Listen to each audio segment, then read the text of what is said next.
Alors le projet Terra Appara, qui veut dire protéger la terre en provençal, a pour but de consolider et de développer la vie microbiologique dans nos sols. Dans un terroir AOC, on a le devoir de transmettre aux futures générations un sol vivant.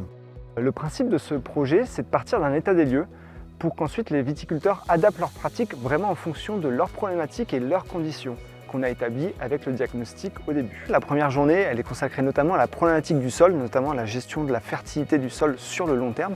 Et ensuite, la deuxième journée, elle se consacre davantage aux enherbements et au travail du sol. On vous donne des outils clés pour piloter votre enherbement et vos travaux de sol. Sur le plan organique maintenant, donc là vous voyez, les parcelles elles sont toujours classées en avant. Est-ce que ça stocke ou ça déstocke? Si on est dans l'orange, ça veut dire qu'on déstocke, si on est dans le vert, ça veut dire qu'on stocke. On a vu quand même, même en mettant beaucoup de compost, avoir des belles analyses.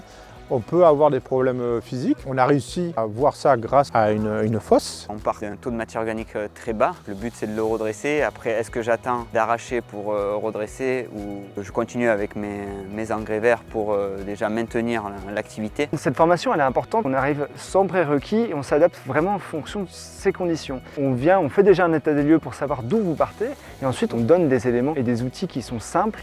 Les participants de ce parcours peuvent surtout en retirer une vision à long terme. On n'a pas souvent l'occasion de réaliser des états des lieux qui sont approfondis, donc ça permet en plus d'échanger avec des personnes de son secteur sur des problématiques d'avenir.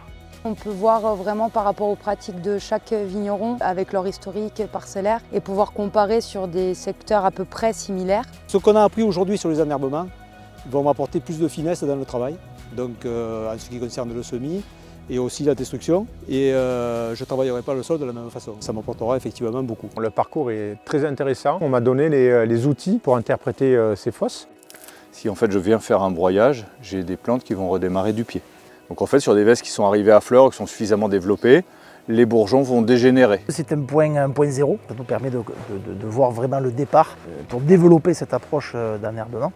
Donc ça nous a permis de comprendre la structure du sol, comprendre éventuellement son rôle. Je suis en train de remarquer que ça nous prend 10 minutes de prendre une pelle mécanique et de prendre une fosse qui nous apportera beaucoup. On était parti sur une problématique pensant qu'on en avait une et finalement il s'avère que quand on fait la fosse, on voit que finalement c'est plutôt un problème de nutrition alors qu'au départ, avant la formation, je pensais que c'était plutôt un problème structurel. C'est vraiment des cas concrets. Moi j'invite les vignerons qui ont des doutes à venir un peu se renseigner.